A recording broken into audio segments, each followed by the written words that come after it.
The morning on the ranch began like any other. The sun was only beginning to rise, spilling faint golden light across the wide fields. Dew clung to the grass and the air smelled fresh of earth and hay. Birds stirred in the trees, their calls soft and broken as the sky brightened slowly. Inside the old farmhouse everything was quiet.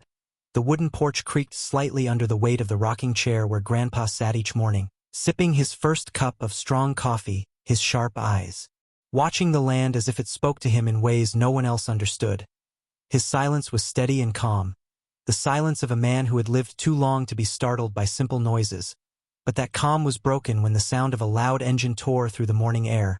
It wasn't the steady hum of a neighbor's tractor or the familiar growl of a delivery truck. It was a harsh roar, deep and arrogant, growing louder as it approached the gate. Grandpa didn't flinch. His eyes narrowed slightly. The rocking of his chair slowed. He placed the cup gently on the wooden railing, waiting, listening, until the noise stopped suddenly with a screech of brakes.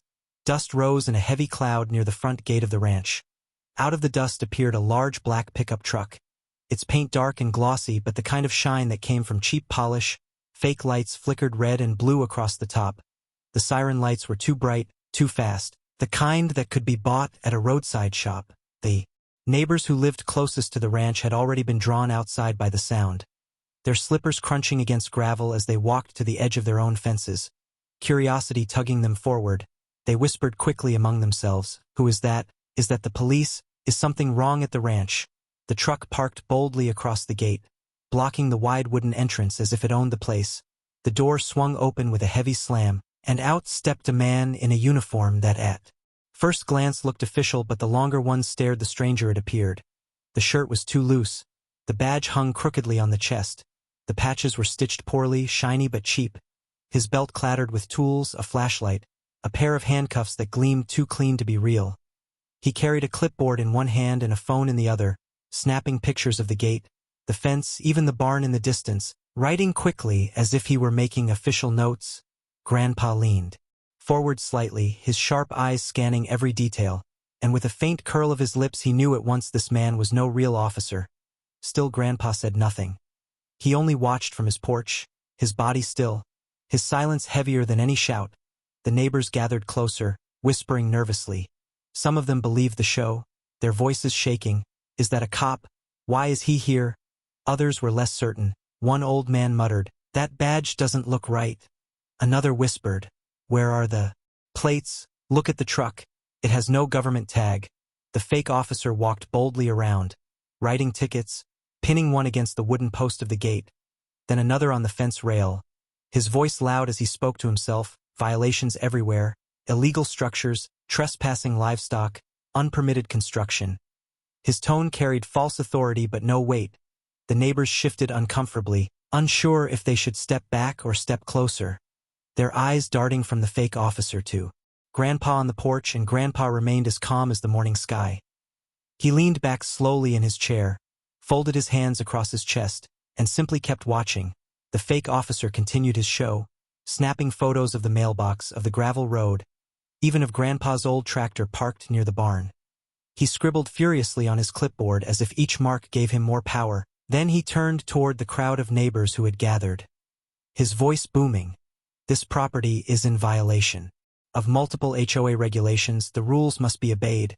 If they are not, this property will face fines and even seizure if necessary." The neighbors gasped, some believing his words, others shaking their heads in doubt. One woman whispered, "Can the HOA really do that?" Another man whispered back, "Not like this. This doesn't look right." But no one spoke aloud. They all waited, their eyes sliding toward Grandpa, waiting for him to stand up, waiting for him to argue, waiting for him to break his silence. But Grandpa remained seated, his gaze steady, his lips curling just slightly into the kind of smile that came from patience, as if he had seen all this before and already knew how it would end.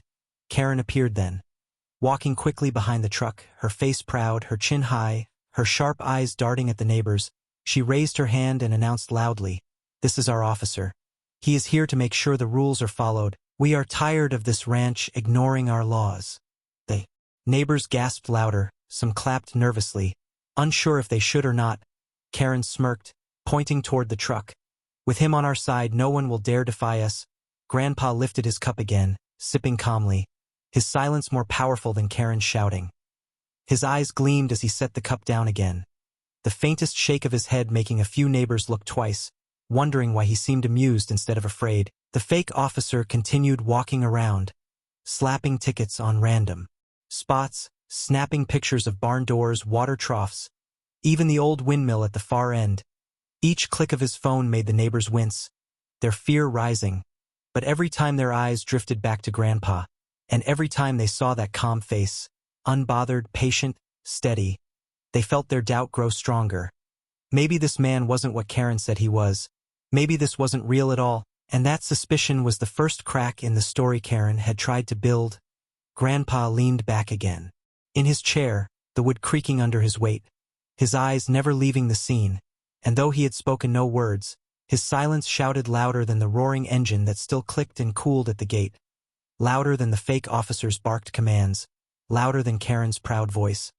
His silence said clearly, "I know what you are, and this will not last long." The neighbors felt it too, though they could not yet name it, the morning air heavy with a tension that would only grow. Because this was just the beginning, and Grandpa was waiting for the right moment to teach a lesson no one would forget. Karen stepped forward like she had been waiting her whole life for this moment, her heels crunching against the gravel, her sharp voice slicing through the confused whispers of the neighbors. She raised her hands high as if she were a queen speaking to her subjects, her words spilling fast and proud. "This officer is here under my authority," she shouted. "He represents the HOA, and from now on, the rules will be followed." Her voice carried across the ranch, bouncing off the barn walls, making even the children stop fidgeting and stare. She jabbed her finger toward Grandpa on the porch, her eyes narrowing. "For too long this old man has ignored the laws of our community. He acts like he is above us all. But today things change." Neighbors shifted uncomfortably, some clapped weakly, others only exchanged uneasy looks. The black truck with its cheap flashing lights seemed out of place. The man in the ill-fitting uniform looked more like a performer than an officer, yet Karen's voice was loud, drowning out reason. She strutted beside the fake cop, waving her clipboard like a sword. She told the crowd stories of Grandpa's supposed crimes. She claimed his dock was illegal, his tractor unregistered, his fences too high. She accused him of breaking every rule she could name. The neighbors whispered nervously, some believing, some doubting, but all watching Grandpa, waiting for him to respond. Grandpa didn't move, his eyes calm, his coffee cup steady in his hand, his silence louder than her shouting. Karen's voice grew sharper, her words bitter. She mocked him for sitting silently. She laughed at his age, calling him stubborn, selfish, unwilling to change. Her laughter rang across the yard, but it did not shake him. Instead, his faint smile returned, the same small smile that unsettled her before, the kind of smile that carried more power than 100 shouted words. Neighbors saw it too, and their whispers grew. "Why isn't he afraid?" One woman muttered, "Why does he look like he's waiting for something?" Another man asked. Karen turned on them angrily. "Don't let him fool you," she barked. "He wants to keep the land all to himself. He hoards resources. He mocks our rules. But now we have an officer to enforce order." She gestured toward the fake cop, who nodded stiffly, pretending to look official, though sweat already rolled down his neck under the cheap uniform. Karen didn't notice, her pride burning too brightly. She walked closer to the porch, her eyes glaring at Grandpa. "You think you can hide behind your silence," she snapped. "You think your land makes you untouchable. But the HOA decides. Not you, not anymore." Her words echoed, but the neighbors felt their weight slipping, because no matter how loudly she shouted, Grandpa's calmness pulled them more. His silence forced them to question. If Karen was so certain, why did she keep screaming? And if the officer was so real, why did he look so nervous under Grandpa's steady gaze? Karen puffed her chest, lifting her voice higher. She promised fines. She promised punishment. She promised control. Yet her promises cracked at the edges. The crowd no longer clapped, no longer nodded. They only stared between her angry face and Grandpa's still calm one. The balance had shifted, though she could not see it. Every insult she threw, every accusation she made, bounced off Grandpa like stones against steel, and the neighbors began to feel it deep down. Maybe she was not as powerful as she claimed. Maybe the real strength sat quietly on the porch, sipping coffee, smiling faintly, waiting for the truth to reveal itself. Karen, blind to their doubt, lifted her voice again. We are the HOA, we are the law, and no one, not even him, will stand in our way. Her words hung in the air, heavy but hollow, and still Grandpa said nothing, his calm eyes on her. His silence promising that her story was not the only one the neighbors would hear, not the last one. They would believe. The fake officer kept strutting around the ranch yard like he owned the place, snapping pictures of fences, gates, even the old water trough that had stood there for decades. His clipboard filled with scribbles that meant nothing, but he acted like they were evidence of crimes. Every ticket he pinned fluttered weakly in the wind, paper-thin lies trying to look like law. Neighbors leaned over their fences, squinting at the uniform. One man whispered to his wife, "That badge looks cheap, doesn't shine right." Another neighbor shook his head. "That truck doesn't have government plates. It's just a black pickup with lights stuck on top." Their whispers grew. Their voices low but sharp. The children pointed and giggled. Even they saw the strangeness. But the adults hushed them quickly, afraid of Karen's glare. Karen marched proudly behind the officer. Her voice ringing across the ranch. "See," she said loudly, "now the rules are being followed. This land is not above us anymore. No one is above the HOA." She looked at the neighbors for approval, but their claps were weak, their faces uneasy. The doubt was spreading like cracks in glass. The officer slapped another ticket on Grandpa's old tractor. His pen scratching quickly. "Violation," he muttered. "Unpermitted equipment, unsafe storage, illegal use." His words stumbled. "Too fast, too forced." The neighbors frowned. One man muttered, "Since when does the HOA control tractors?" His wife hissed back, "They don't. This is wrong." But no one dared speak louder. The fake officer adjusted his hat nervously, sweat dripping down his neck. He kept glancing toward the porch where Grandpa sat unmoved, his coffee cup resting beside him. His steady gaze locked on the scene. Grandpa didn't flinch, didn't frown, only watched, his silence growing heavier with each passing moment. The fake officer tried to look strong, but his hands shook slightly as he wrote. His lips pressed tight. The neighbors noticed, their whispers rising. Something isn't right. This man isn't real. Why is he so nervous? Grandpa finally leaned forward slightly in his chair, his voice calm, steady, and low, loud enough for everyone to hear. "That's not who you think it is." The words cut through the air sharper than a shout. The neighbors froze, their whispers dying. Even the fake officer stumbled, his pen stopping mid-line. Karen laughed too loudly. "Don't listen to him," she barked. "He's trying to scare you." She waved her clipboard wildly. "This is an official officer. He is here to protect us." But her voice cracked. The neighbors heard it. The neighbors felt it. They stared at the crooked badge, the cheap patches, the way the officer's hands trembled under Grandpa's gaze.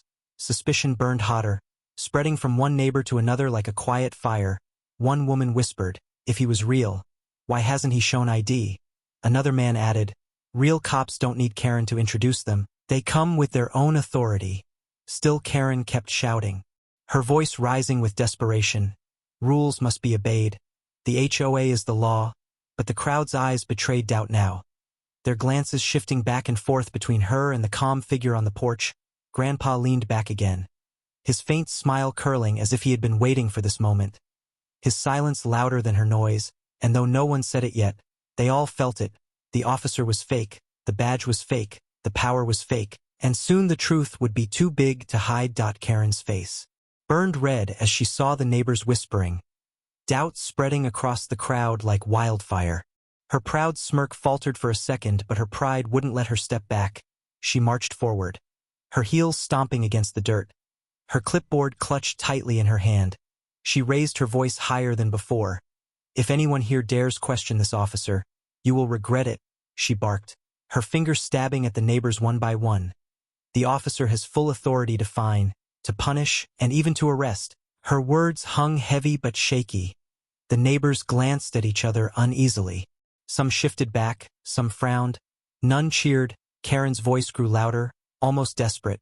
She turned her finger toward Grandpa on the porch. "As for you, old man, you will not escape this time. The officer will be back with more men, more trucks, and by sundown you will either obey or be dragged out." The fake officer nodded stiffly, trying to look confident, but his eyes darted nervously under Grandpa's steady gaze. Karen pushed on, her voice shrill. "This truck will be parked here every day. Until you bow to the rules, every violation you hide will be written." Every fine doubled, every act of disobedience punished. She slammed her clipboard against her palm. The sound sharp and hollow. Neighbors gasped, children clutched their mothers. Men shook their heads but stayed silent. No one dared step between her anger and Grandpa's calm. The old man finally set his cup down on the porch rail. He rose slowly, each movement deliberate. The wood creaked under his boots as he stepped forward. He walked to the edge of the porch and stopped, his tall frame casting a shadow across the yard, his face calm, his eyes cold, his voice deep and steady. "On my land lies don't last long," he said. The words rolled out slow, quiet, but they struck harder than a scream. The neighbors froze, their hearts pounding. The fake officer swallowed hard, sweat rolling down his temple, his hands tightening nervously on his clipboard. Karen laughed too loudly, the sound sharp and broken. "Don't listen to him," she cried. "He's just bluffing. His time is over." But her voice cracked again, betraying the fear she tried to hide. Grandpa's steady gaze didn't waver. His faint smile returned. The neighbors saw it and their doubt grew stronger. Why would he smile at threats? Why would he stand so calm if he had no power? Suspicion turned into belief. Belief that Karen was lying. Belief that the officer was nothing more than a fraud. Karen stomped her foot angrily, her voice rising again. "If you think you can defy me, if you think your silence will save you, then wait until tonight," she shouted. "You will see what happens when the HOA is disobeyed." Her threats echoed across the ranch, but no one cheered. No one clapped. They only stared at the porch where Grandpa stood like a stone. His voice still calm, his silence heavier than all her words, and though the sun still hung high in the sky, the crowd felt the chill of night already coming, because they knew the old man wasn't bluffing. They knew he was waiting, and whatever came when sundown arrived would not be what Karen promised but what Grandpa had prepared. Evening shadows stretched long across the ranch as the sun began to sink behind the trees. The black truck still sat boldly at the gate, its fake lights flashing weakly in the fading daylight. The fake officer leaned against the side of the truck, pretending to write more tickets, but his eyes kept darting toward the porch where Grandpa sat in silence. Karen paced proudly nearby, her sharp voice filling the air with threats. She told the neighbors that by nightfall the ranch would be under control, that Grandpa's stubbornness would finally be broken. But her words sounded thinner now, weaker than before. The neighbors didn't clap or cheer, they only whispered quietly, their eyes sliding toward the man on the porch who still looked calm, as if he were waiting for the right moment. Grandpa rose at last, his boots thudding against the porch boards, the sound heavy in the evening quiet. Every eye turned to him as he walked slowly toward the barn, his tall frame outlined by the orange glow of the sinking sun. The crowd held its breath. Karen sneered, "Where are you going, old man, running away?" But Grandpa didn't answer. He disappeared into the barn. The heavy door creaked as it swung shut behind him. The neighbors whispered louder, "What's he doing? Why isn't he fighting back?" Karen laughed. "See, he is nothing. He's hiding like a coward." But her laugh wavered when, moments later, the barn doors creaked open again, and out came Grandpa dragging something behind him. A thick iron chain clinking and rattling across the dirt, heavy links scraping the ground, the sound sharp and metallic. Neighbors gasped, children's eyes went wide. Even the fake officer stood straighter, his hands tightening nervously. Grandpa walked slowly but with purpose, pulling the chain behind him like it weighed nothing. His eyes fixed on the black truck parked arrogantly at the gate, his silence heavy and his calmness terrifying. Karen tried to laugh again, but the sound was thin. "What do you think you're doing?" she demanded. "You can't scare us with a piece of metal." But her voice cracked. The neighbors saw it, they heard it, and their whispers grew louder. "He's planning something, he knows what he's doing." Grandpa stopped in front of the truck, his boots planted firm in the dirt. He bent down slowly and wrapped the iron chain around the rear bumper, each motion deliberate, the links clinking as they tightened. The crowd gasped. The fake officer stepped forward nervously, his voice shaking. "You can't touch that truck, it's official property." But his words sounded weak even to his own ears. Grandpa didn't reply. He tugged the chain tighter, making sure it locked firmly into place. Then he straightened, his broad shoulders casting a long shadow in the twilight. He walked calmly to his old tractor parked nearby, climbing into the seat as if he had done this 1,000 times. The engine coughed, sputtered, then roared to life. Its sound deep and steady, Older than the black truck but stronger somehow. The neighbors cheered softly under their breath, excitement and fear mixing in their eyes. Karen shouted desperately, "Stop, you'll regret this," but no one believed her anymore. All eyes were on Grandpa as he pressed the tractor forward slowly. The chain went taut with a metallic snap. The black truck jerked violently, its wheels digging into the dirt. The fake officer screamed, "Stop that, stop right now." But Grandpa didn't even glance his way. The tractor growled louder, pulling inch by inch. The truck's tires screeched, spinning helplessly. The neighbors gasped, their whispers turning into shocked cries. Grandpa kept going, calm, steady, unstoppable. The plan was simple.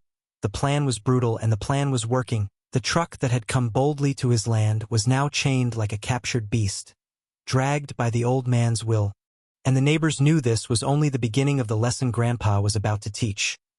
The tractor roared like an old beast awakened from sleep, its exhaust puffing dark smoke into the evening air. The iron chain stretched tight, groaning as it pulled against the weight of the black truck. For a second the truck held firm, its wheels locked in place, dust spraying beneath the tires as they dug deep into the dirt. Neighbors held their breath. Karen screamed from the side, "Stop right now. You'll destroy everything." But her voice was drowned by the growl of the tractor as Grandpa pressed harder on the throttle. The chain rattled, the truck shuddered, and then with a violent jerk it slid backward. The neighbors gasped, their voices rising in shock. The fake officer ran toward the truck, pounding his fists against the side, shouting, "No. No, you can't do this." But Grandpa didn't look at him. His hands gripped steady on the wheel, his eyes focused straight ahead, calm and cold. The truck's tires spun wildly, trying to fight, but the tractor's steady pull dragged it across the dirt like it was nothing more than a toy. Every inch it moved tore deeper into the ground, leaving wide marks that cut across the ranch yard. Neighbors pressed closer against their fences, their mouths open. Some whispered, "He's really doing it." Others said, "That truck doesn't stand a chance." Karen shouted louder, "He's insane. Stop him, somebody stop him." But no one moved. They all knew they were watching something that couldn't be stopped. Grandpa's plan was already in motion. The tractor roared again, smoke rising, the chain clinking heavy against the metal. The truck lurched forward, dragged another few feet. The fake officer stumbled, trying to climb into the cab, but the movement jolted him back. The truck shook violently as the chain tightened more. Grandpa leaned slightly, his calm face lit by the last glow of the sun, his silence more terrifying than Karen's screams. Neighbors cheered softly now, small voices at first, then louder. One man muttered, "Finally someone's teaching them a lesson." Another whispered, "I've waited years for this." The truck groaned, its bumper screeching under the force. The headlights flickered weakly, its cheap siren lights flashing desperately but looking more fake with every blink.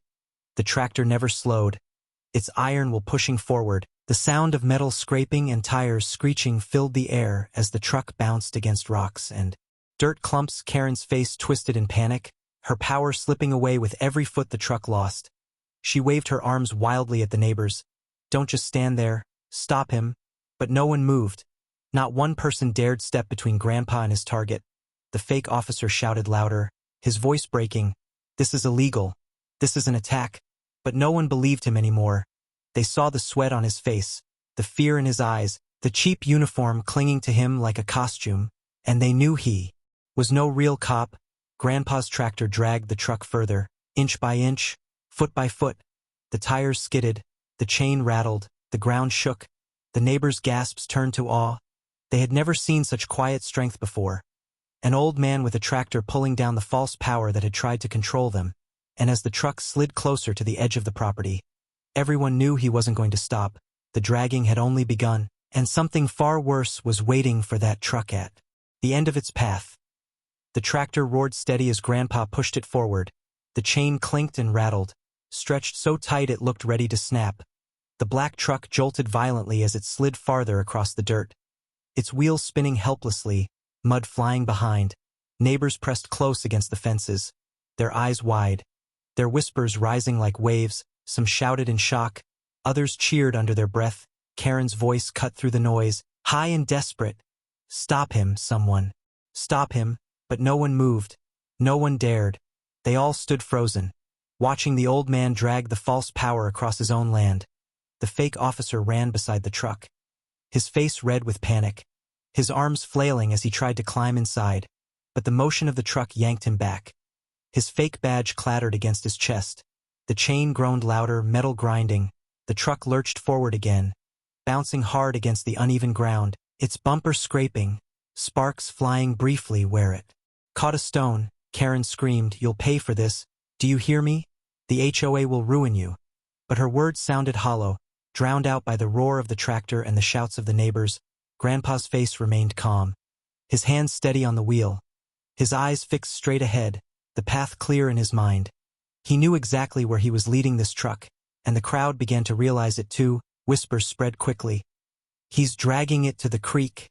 Oh my God, he's going to drown it." Neighbors gasped, some covering their mouths, others clutching each other. Children climbed on fence rails to see better, their eyes glowing with disbelief. The truck screeched as its rear tires lost grip, sliding faster now, the slope of the land pulling it toward the water's edge. The fake officer screamed louder, "Stop, stop, you can't do this." But his words were weak. No one listened. Karen shouted again, "This is madness." But even she took a step back, fear flashing in her eyes. Grandpa pressed the throttle harder. The old tractor roared like thunder. The chain snapped taut one last time. The truck tipped slightly, its front tires digging desperately into the ground. The engine whined, but the weight of the tractor was too strong, too steady. The neighbors cried out as the truck slid fully over the slope, its heavy frame crashing forward. There was a final shriek of rubber against dirt, then a violent splash as the truck plunged into the creek. Water erupted high into the air, drenching the banks. Mud sprayed everywhere. The current rushed around the sinking machine, bubbles rising. The fake siren lights flickered weakly then died. The fake officer stumbled into the water, soaked, his cheap hat floating downstream, his arms flailing helplessly as neighbors shouted in shock. Some even laughed. The truck tilted, groaned, then sank deeper into the muddy creek bed, its hood disappearing beneath the rushing water. Karen stood frozen, her face pale, her voice gone. She could only stare as the symbol of her power drowned before her eyes. Grandpa eased the tractor to a stop, the chain slack now, its job done. He turned his head slightly, his calm eyes scanning the crowd. Then he climbed down slowly, unhooking the iron chain with steady hands. He coiled it over his shoulder and walked back toward the barn. Not a word spoken. His silence heavier than any victory speech. The neighbors erupted in whispers, their voices shaking. "Did you see that? He dragged it like it was nothing." The fake cop stood shivering in the water, his fake badge hanging crooked, his truck sinking deeper with each passing second. The crowd's fear turned into awe, then into quiet respect, because they knew what they had just seen wasn't anger. It wasn't madness. It was a lesson. A lesson they would never forget. Karen stumbled backward, her eyes wide, her pride broken. The creek swallowed the last of the truck, and with it the last of the HOA's false power. The water in the creek slowly settled after swallowing the black truck. Only a few bubbles rose from where the hood had vanished beneath the muddy current. The fake officer crawled out dripping wet, his uniform clinging to him like cheap cloth, his fake badge hanging sideways, his face pale with shock, his shoes squelching with each step. He slipped in the mud and fell again. The neighbors burst into nervous whispers, some even laughing softly. Their fear of him gone completely. Karen stood frozen near the fence line, her hands shaking, her mouth open but no words coming out. The neighbors turned to her, their eyes sharp, no longer afraid, no longer fooled. Their voices carried across the yard. "You said he was an officer. You said this was the law. You lied." One woman shouted. Another man added, "You brought a fake cop to our land to threaten him, to threaten us." Karen tried to speak, tried to recover her power. It was official, it was real, but her voice cracked. No one believed her. The crowd murmured louder, some angry, some ashamed for ever trusting her. All of them watching Grandpa, who walked calmly back to his porch, the heavy chain coiled over his shoulder, his boots leaving deep prints in the wet dirt. He hung the chain neatly on the hook by the barn, wiped his hands slowly on an old rag, then climbed the porch steps with steady movements. He sat back down in his rocking chair, picked up his coffee cup, and sipped as if nothing unusual had happened. His calm silence filled the entire ranch heavier than thunder. The neighbors couldn't take their eyes off him, Children whispered in awe. That old man dragged a truck into the water. Adults shook their heads, their voices hushed. I've never seen anything like it. Karen tried one last desperate shout. Don't let him fool you. This isn't over. But her voice was ignored. Even the neighbors she once controlled turned their backs on her. She stood alone, her pride broken, her power gone. The fake officer stumbled toward her, dripping and shivering. But instead of looking strong, he looked pathetic, like a child caught in a lie. Karen hissed at him to say something, to prove himself. But he lowered his head, saying nothing. His silence an admission that everything had been fake. Grandpa leaned back in his chair, his faint smile returning. Not mocking, not cruel, but steady. The kind of smile that told everyone the lesson was finished. His voice finally broke the silence, low and calm but carrying across the yard. Don't bring lies onto my land again. His words struck harder than the roar of the tractor, harder than the splash of the truck. The neighbors bowed their heads, some in shame, some in respect. The lesson was clear. Loud voices and false power meant nothing. Real strength spoke quietly, with patience, with certainty. Karen trembled, tears in her eyes. She turned and walked away. Her clipboard left behind in the mud. The fake officer stumbled after her, his soaked boots dragging, their figures small and broken as they disappeared down the road. The neighbors stayed a while longer, whispering about what they had seen, their fear of Grandpa replaced with respect that felt unshakable. Slowly they too returned to their homes. But the whispers never stopped. By nightfall the whole community knew the story. The story of how an old man with a tractor and a chain had exposed a fraud and destroyed the pride of the HOA. Grandpa sat quietly on his porch long after the crowd was gone. The stars glowing above, the creek still murmuring where the truck now rested. He rocked gently in his chair, his eyes on the horizon. His silence heavy but peaceful. He didn't need to brag, he didn't need to shout. The land itself had spoken for him, and the neighbors would never forget the lesson. Sometimes the loudest voice is the quiet one. Sometimes the strongest law is truth, and sometimes the calmest man teaches the hardest lesson. The ranch returned to silence. But it was not the same silence of the morning. It was heavier, stronger, the kind that carried respect, the kind that lasted, because everyone knew the HOA had lost, and Grandpa had won without ever raising his voice.